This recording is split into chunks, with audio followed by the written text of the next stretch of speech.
All right, let's get going. Ginny, you ready? I'm ready. Ginny, why don't we start off with a little introduction? Have you introduce yourself and tell us a little bit about where you've been and a little bit about your career? Because I think first off, it's really interesting that, and maybe it's not even on this slide, but you come from a background of technology as well. So do you mind sharing a little bit with us? And there's so many logos on here. It's so impressive. I think it's really, I don't, this is, as I just told you a little while ago, this is overwhelming for me. So to see these, especially all the different logos and places that I've been, but I think especially for your audience, important for folks to know, I did come from a tech background, and early on in my career, I actually worked for computer distributors and small computer shops doing tech support for software and hardware.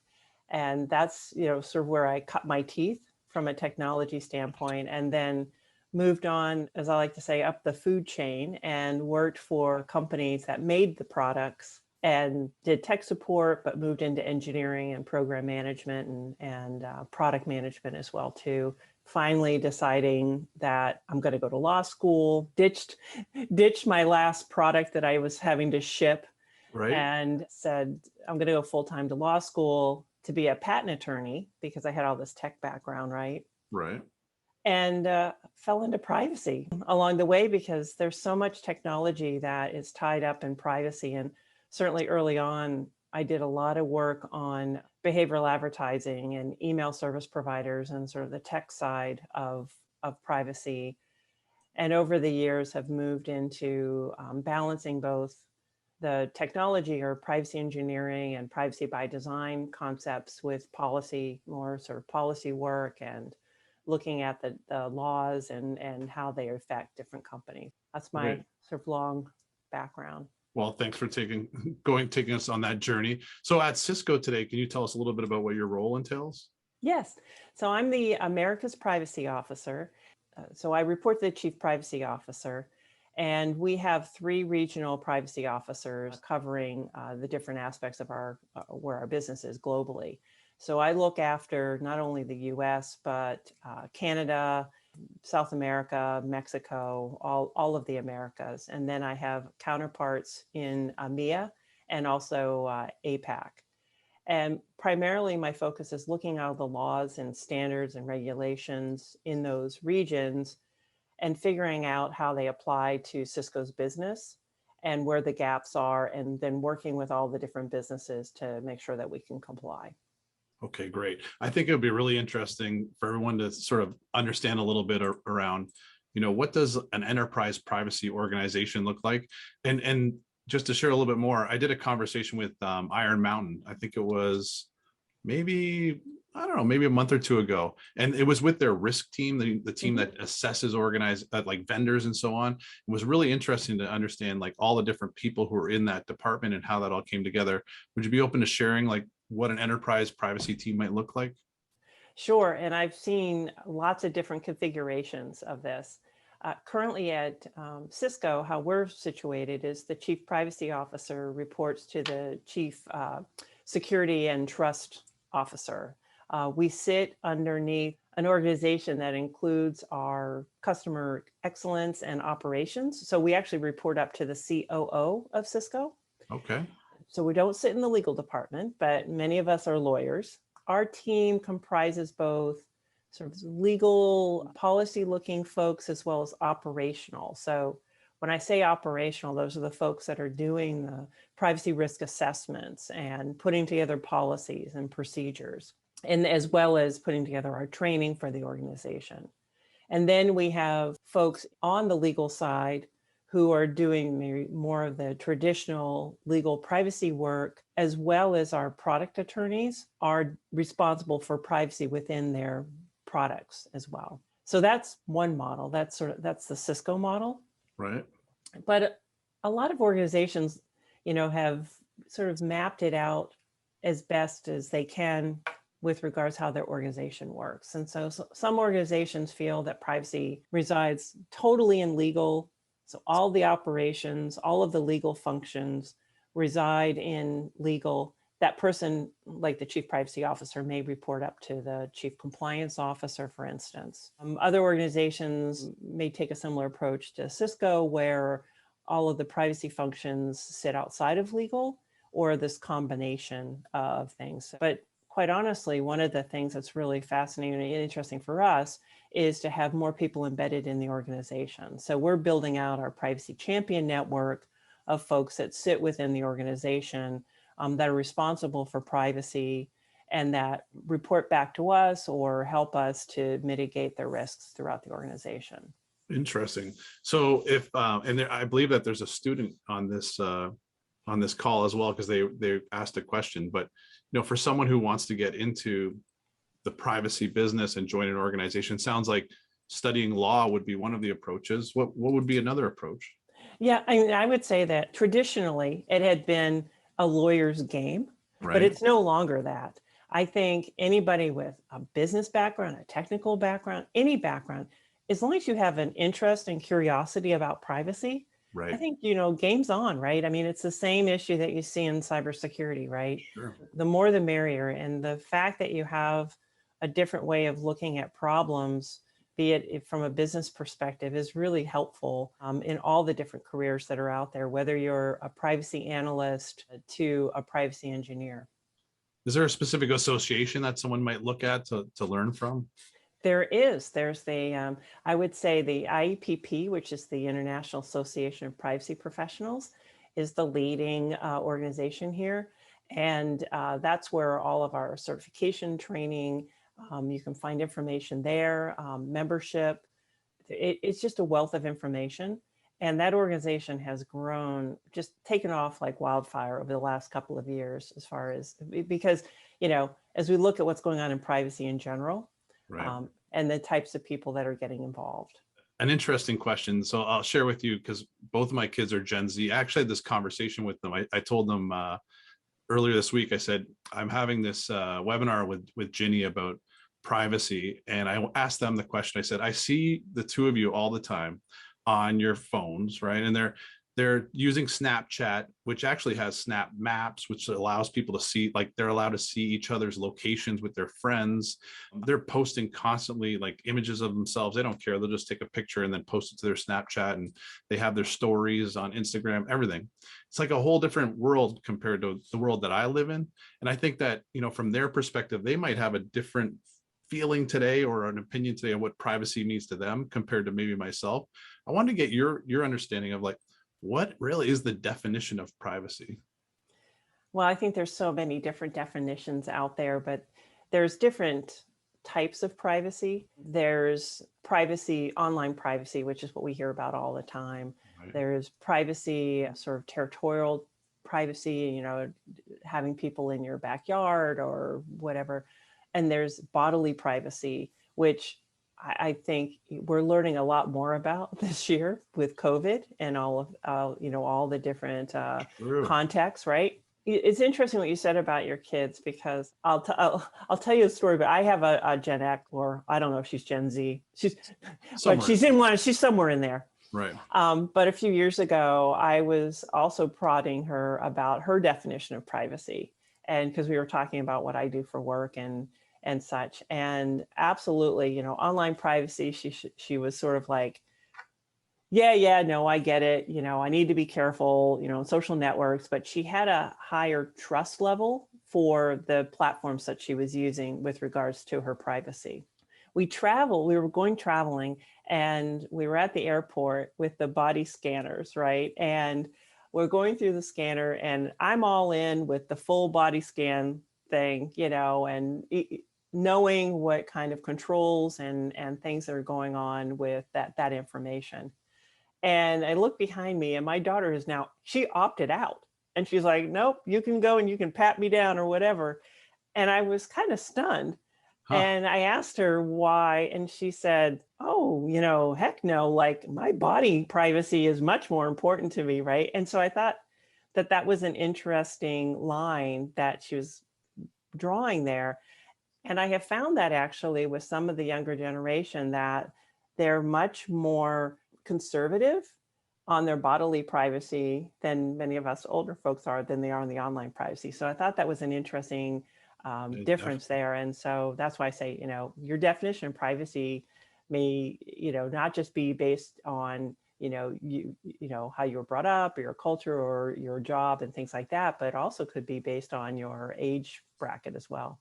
Yeah, definitely the online privacy, totally different for them. That's interesting how the body side of it as Right. well. From your perspective, was there like a turning point where all of a sudden privacy became such a critical issue where everyone was talking about it, which started to drive organizations to build privacy teams and all those different types of things?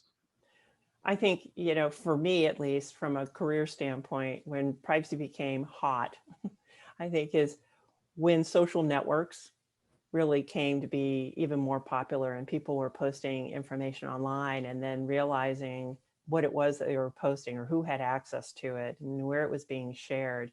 So, Facebook certainly has been a turning point for Mm-hmm. a lot of that. And that intersection of being online and being presented with ads, or how that information is being used by other organizations, that at least to me has seemed to be the inflection point. Right. Is that when you started in the privacy field, right at that? That's when things started to really heat up.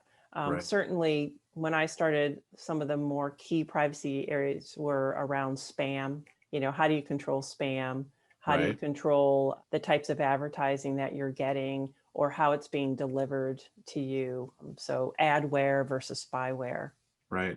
So definitely, it sounds like no matter how we look at digital data and that being shared and stored and so on was definitely a factor, coming through that.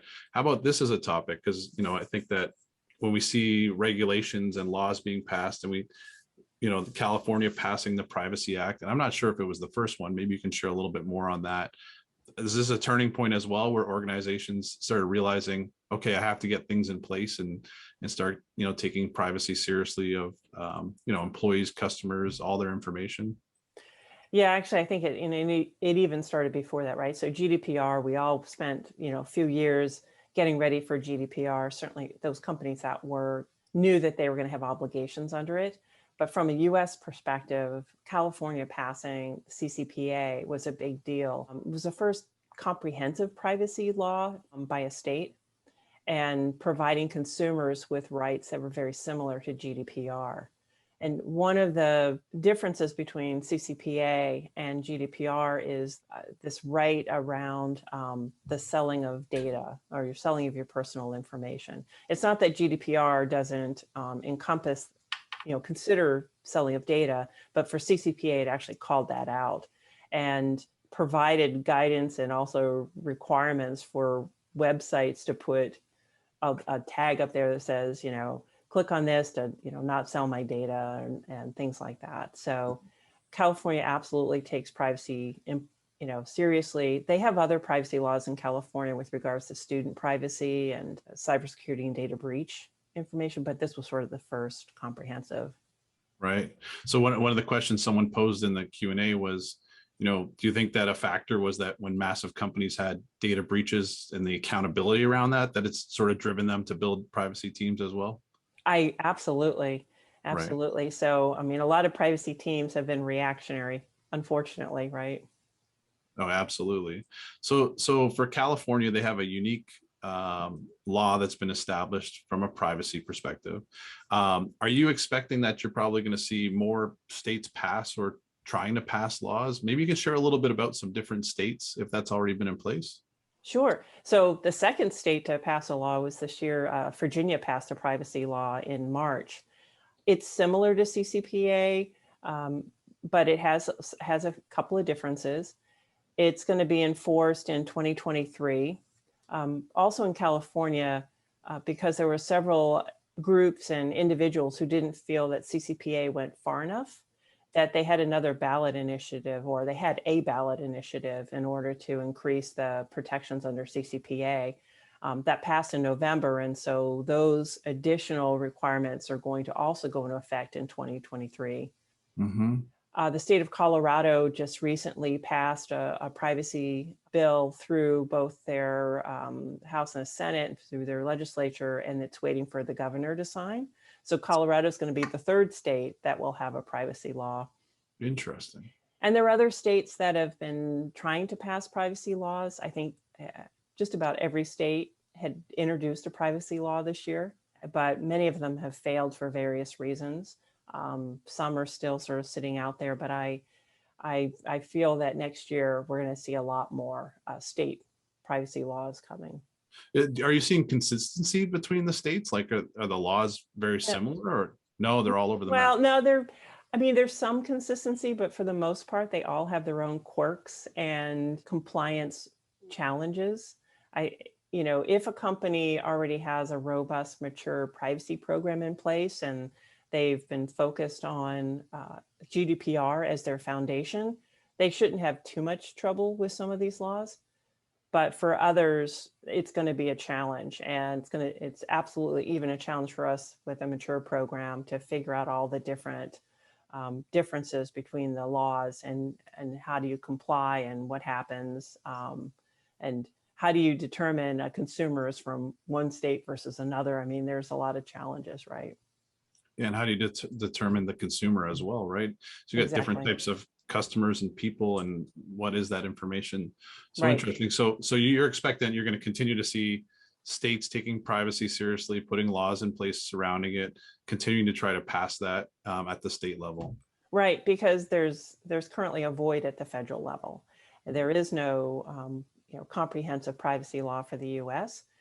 There are several bills that have been introduced in Congress, but because there's so many other things that are weighing on Congress right now with the infrastructure bill, the voting rights, I'm not sure if we're going to see anything this year. If I was a betting person, we'll see. I don't think so. You expect to continue at the state Yeah. level. I want to take a step back, as you mentioned, GDPR a couple times, and there may be people on the webinar who just have no clue. Maybe they've heard it before. And can you just share a little bit about what it is, why it was established, and then maybe give us a little context as to whether it's being successful and so on?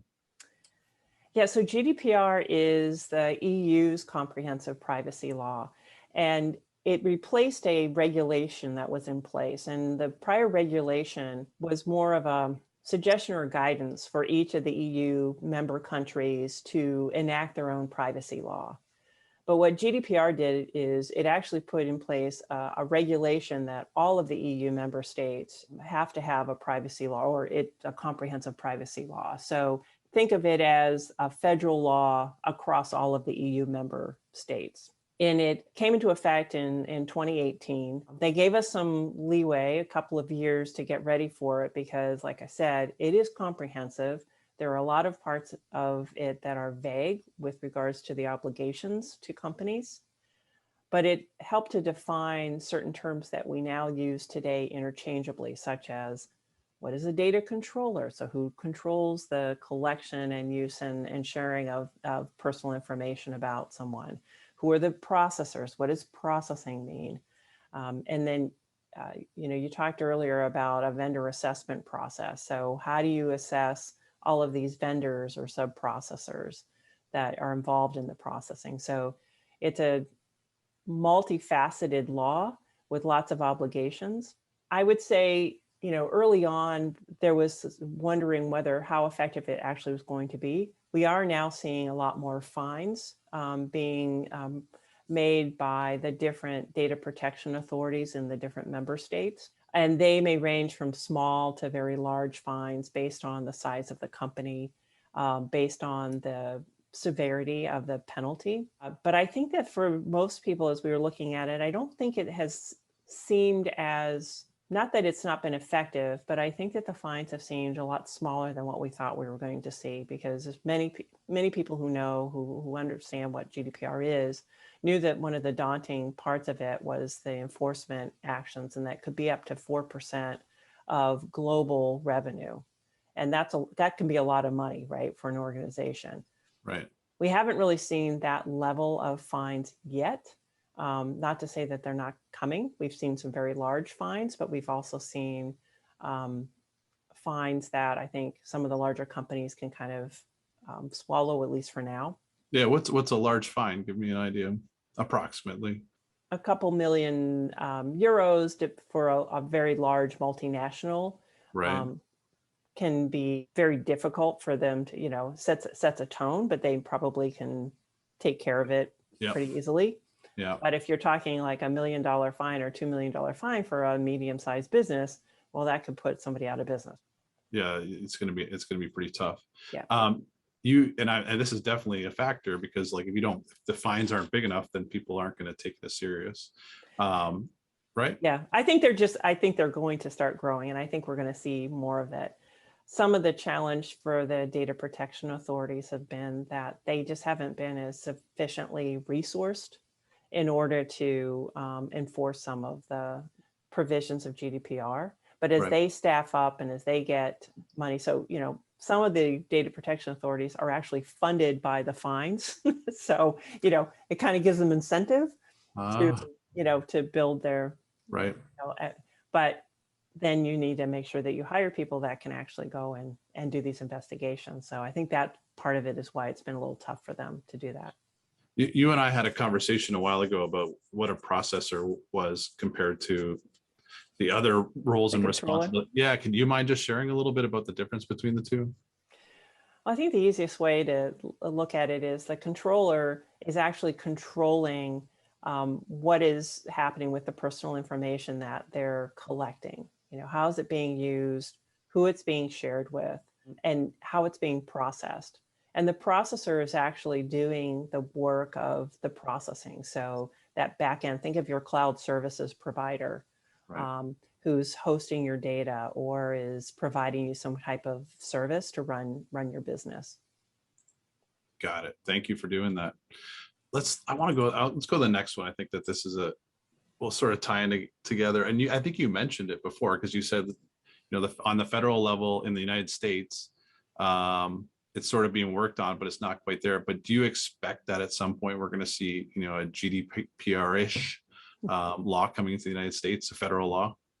There certainly have been several that have been introduced that have that GDPR-like rights, and because we're also seeing them at the state level. So anything that happens at the federal level at this point, so the more that we see states introduce privacy laws and pass them, we can't have anything less than what's already been introduced there, right? So California, by introducing and having CCPA and having consumer rights in there, we know that something at least similar to that has got to be at the federal level, or it's never going to pass, right?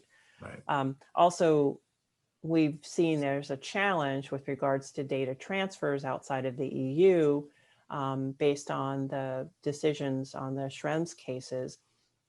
And that's caused a lot of angst around what the US has in place to provide similar precautions for the use of private information or personal information, right, of EU citizens.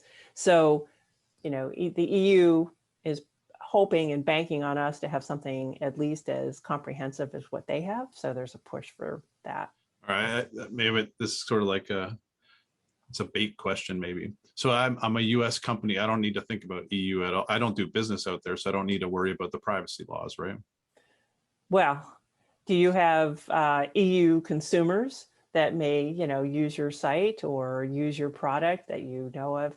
I think that, and even if you don't, you should be keeping an eye on GDPR and understanding it, because I think we're going to see something very similar. And certainly we're seeing very similar laws in the States, right? So.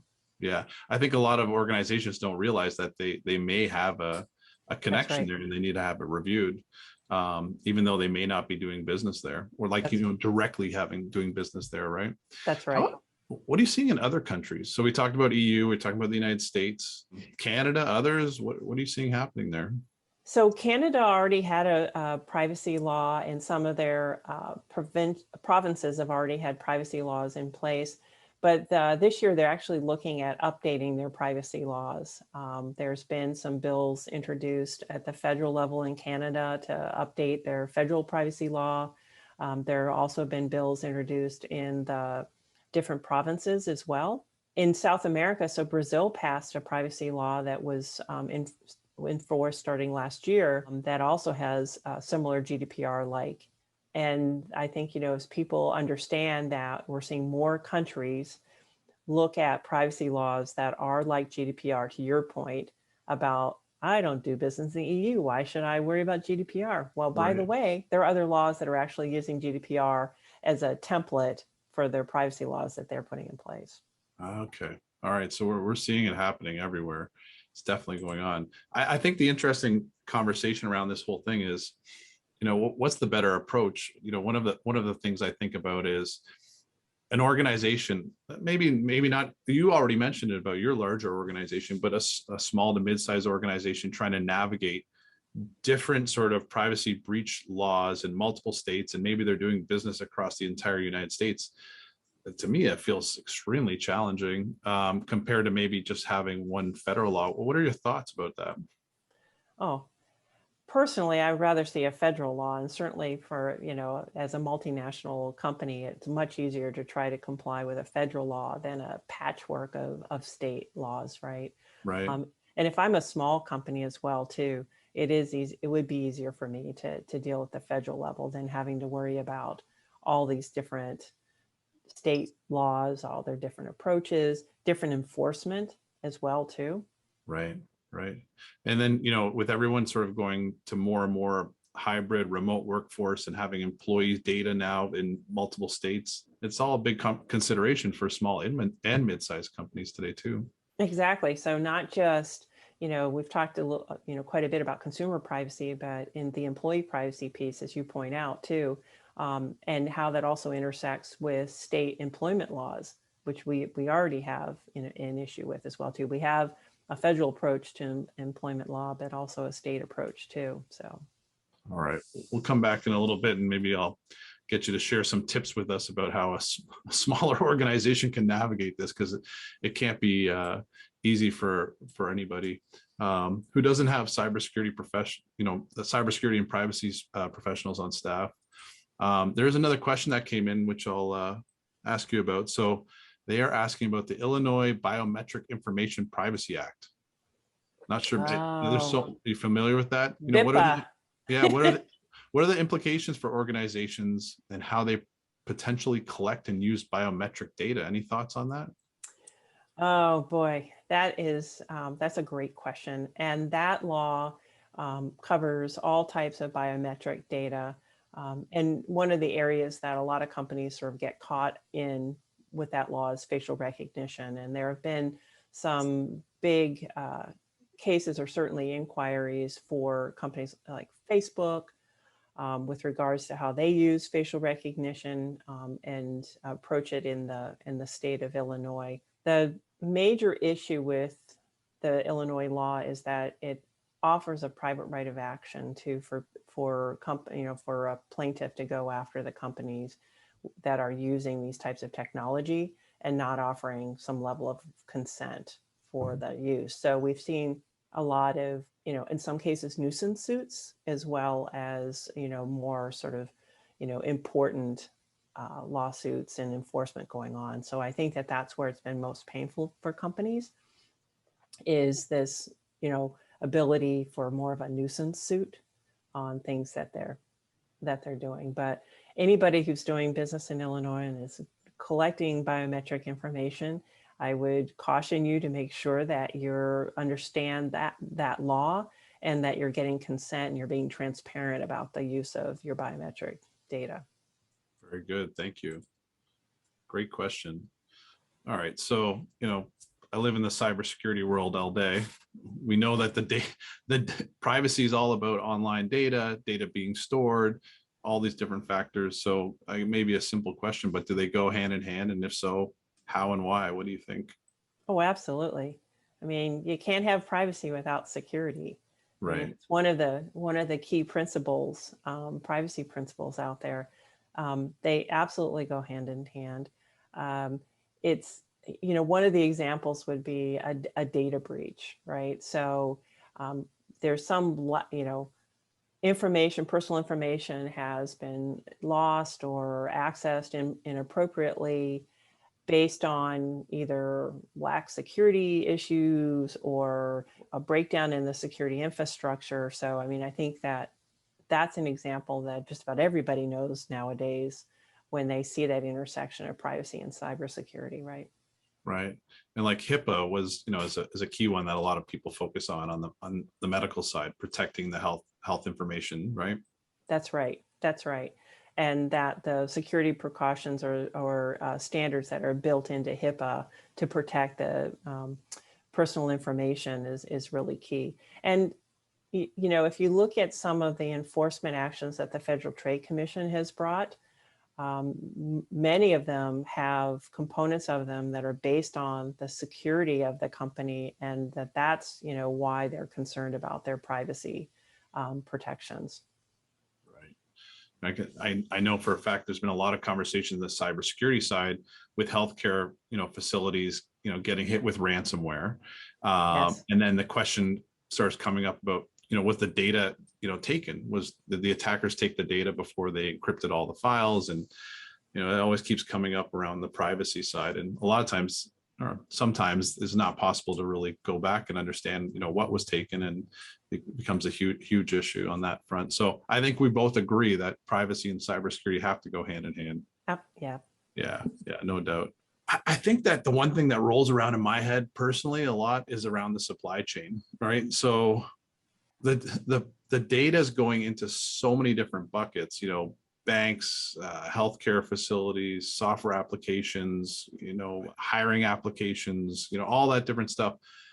But then a lot of those systems are also sharing that data with other systems. So it's this sort of like supply chain flow that just keeps going along and along and along.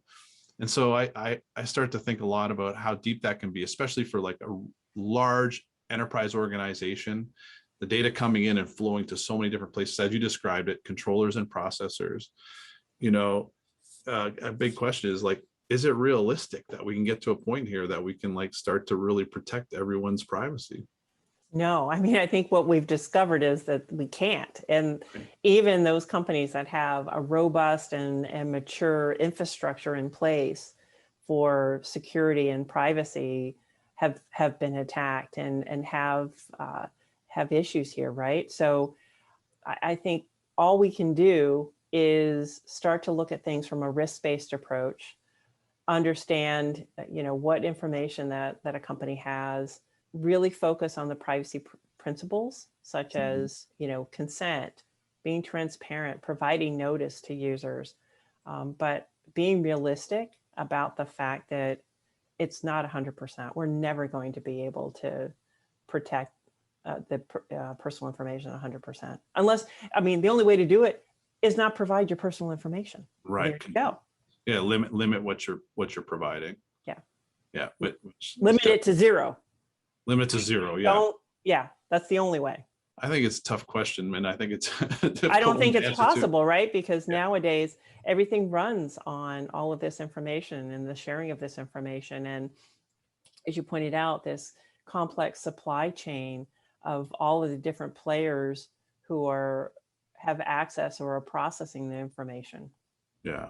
Let's hope with more awareness on the cybersecurity side, we continue to see improvements there, and maybe laws and regulations will start to help in that factor as well. So then we have another question here. All right, Schrems 2. In light of Schrems 2 and various data localization laws, do you anticipate needing to make changes in both where you are storing personal data and where your staff will need to be based in order to access that info for support or other purposes? So, well, Schrems 2, for anybody who's been living under a rock, is the latest court case in the EU that invalidated the US-EU Privacy Shield, which was our ability to transfer data between the EU and the US. And I'm just being very simplistic because there's a lot of complex parts of this. But what Schrems 2 forced the EU companies to do is to take a look at what countries that they were transferring their data to. And very problematic to the EU was the US and primarily our surveillance laws and the ability to get a hold of data of non-US citizens. And like I said, this is a very simplistic sort of overview of what Schrems 2 is. But what that's caused to happen is to have customers that are in the EU want to have their data located in the EU so they don't have to do any kind of data transfer. There's no law. So GDPR doesn't say that all of the EU data needs to stay in the EU. It's really this court case, the Schrems 2, that's putting a spotlight on those transfers. And so we are seeing a push for companies to want to have their data located in that region. And by the way, the EU is not the only one. We're seeing this throughout the world, and we're seeing some laws that are hinged on data localization issues. The other part of that question was about people's employees, which I think is a really great question, because in some cases, things like tech support, you have tech support engineers who are accessing a company's information through a support interaction, and they may be sitting in a country that is not considered adequate for a data transfer. And so some companies may be also looking to have all of their support personnel, for instance, in the region as well too. So there's absolutely no way that the information would leave the region. I mean, as you can imagine, this is very problematic from a global perspective in trade, right? So. Yeah, Jeff, great question. Thanks so much for putting that in there. Yep. Anybody else has a question, you can use the questions and answer section, which just came in. How about Brexit? Any thoughts on that? It's one of the questions. I have somebody out there is just pushing all my buttons today. Yeah. So Yeah. Brexit is it obviously was the UK, disengaging from the EU, and there was a ton of concerns around whether they could transfer data between the EU and the UK. What we're looking to hear very soon is that there's a decision that the UK remains adequate with their level of data protection, and that data transfers will not cease, or they won't be as problematic, but there still will be some level of controls that'll need to be in place. But great question. I'll tell you one thing, you're a wealth of knowledge, just talking about these different areas and countries. Wow, unbelievable. It's pretty complicated. I want to dive in for a second on IoT devices. You and I did a podcast a year and a half ago. We had a really wild conversation about smart TVs, where you shared with everybody that, when you buy a smart TV, you are accepting terms of use in there that allow them to collect your data and do specific things. Before we get any more further on that, can you just give us a quick little recap on that again? So I thought it was so interesting. Yeah, I mean, I think this is one of those areas that certainly for people who aren't in privacy all the time, thinking about devices like your smart TVs and what they're doing, and they're collecting this information, they're sharing, and they're not just collecting it for themselves. They're sharing it with other organizations, right? They're sharing it with the ad providers. They may be sharing it with your cable provider, who knows? But how do you know this? Where is it transparent to you? When you load up an application on your mobile device or on your desktop, and you're provided with some consent language and a privacy notice, it's easy, and I'm just saying this in air quotes, easy to find out what they're doing with that information. When you're loading up your TV for the first time and you're trying to set it up, and you're trying to get ready for the Super Bowl, and Right. You've got like half an hour before everybody's showing up at your house, right? You're not going to be looking through all the privacy policies and all the consent language on what your TV's collecting about you, right? And by the way, it's very difficult to make that sort of easy on a device. Now, I've seen some IoT providers try to make that process easier, but quite honestly, people either don't have the patience for it, and by the way, that information is complex too. So taking the time to kind of read it. So, and this has been a daunting effort just across the board, because for the most part, IoT device manufacturers want to do the right thing and they want to be transparent. But inherently the design can make it difficult. Yeah, you get that terms of use come up, and you're scrolling all the way down trying to get to the end of it. All these people coming for the Super Bowl, and I just want this damn TV to work, right? So yeah. Yeah, but people don't realize that all these things they install in their homes and in their businesses, a lot of them are doing things like that without, them really thinking about it. Recently, and I hope I don't catch you off guard, I want to talk about for a second, like the Amazon Sidewalk feature, which allows, from what I understand, is like if you have an Amazon Echo in your home, it can communicate to other Amazon devices like your neighbors across the street. If you lose internet connections, and there were a lot of postings saying turn it off, you can turn it off by going here and doing that. What are your thoughts from a privacy perspective on that? Yeah, and listen, I agree. I mean, I think that this is certainly there have been issues or concerns about the use of this. One of the things I would say is for people that are concerned about the use of that Amazon's doing is, keep an eye on your IoT devices and where you can make sure you have strong passwords and whatnot from a security standpoint, right? Those are kind of the standard things. But I also would encourage people to take a look at what Amazon is saying about what they're doing with that information and how this feature works. They've done a decent job of putting together an FAQ and helping to answer those questions. I think the problem is when you look at that FAQ, it's complex and it's, in some parts, it can be fairly technical for your average consumer to read and understand and be more transparent. So I think on one hand, they've tried to do a good job of providing enough information so people understand what's going on. On the other hand, I think that they could do a little better job of presenting it in a way that is more user-friendly to consumers too. So yeah, taking the complex legal side of it and simplifying it down so everybody understands. Right, because they answer some of the questions that are the key questions here around what information is being collected by the Amazon devices in order to use Sidewalk. Right. What do they do with that information? Who has access to that information? Those are the key questions that consumers should have about this service. Right. So I think in the end, it's not about Amazon or a specific brand of smart TV. The whole concept of that you're installing hardware devices that, do these types of things inside of your networks, whether it's in your business or your home. And you need to think about it before you just start, deploying them. Understand what's being collected, understand that you have, the security features set properly. And I agree, some of them are doing a really wonderful job of explaining how to sort of cyber harden, the device when you deploy it. Many of them are doing it well in an automatic fashion as well. So, all things to consider. Any other thoughts? And then there's a conspiracy side, right? That says, yeah, of course, well, we've all seen Terminator. Right. And we have all these devices that are talking to each other. Should we be concerned?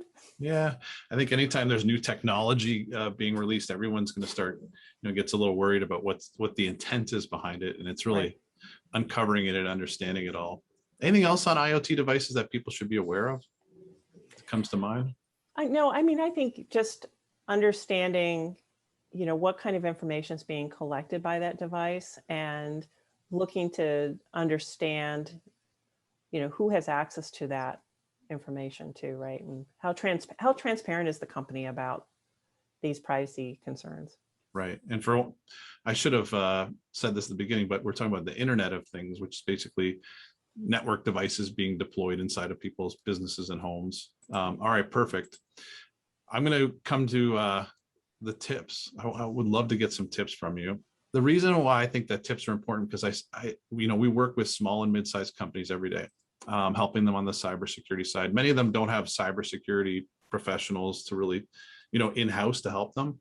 And they surely don't. Most of them have privacy experts in-house as well. So if you were going to give a few tips to an organization on how they can start to improve or guide them in regards to privacy laws and regulations and all those different things, what would 3 tips be? Well, the first thing that I would say is make sure you know what personal information that you have. What are you collecting? How are you using it? Do an inventory, do a basic inventory. I find that many organizations, small and large, don't know all the personal information that they've collected, whether it's about consumers or their employees or their vendors. So start there. Understand that piece first. The data classification process, know what you're storing, understand, what the level of confidentiality it is, make sure it's protected properly. Great. I love it. Great first tip. Yeah.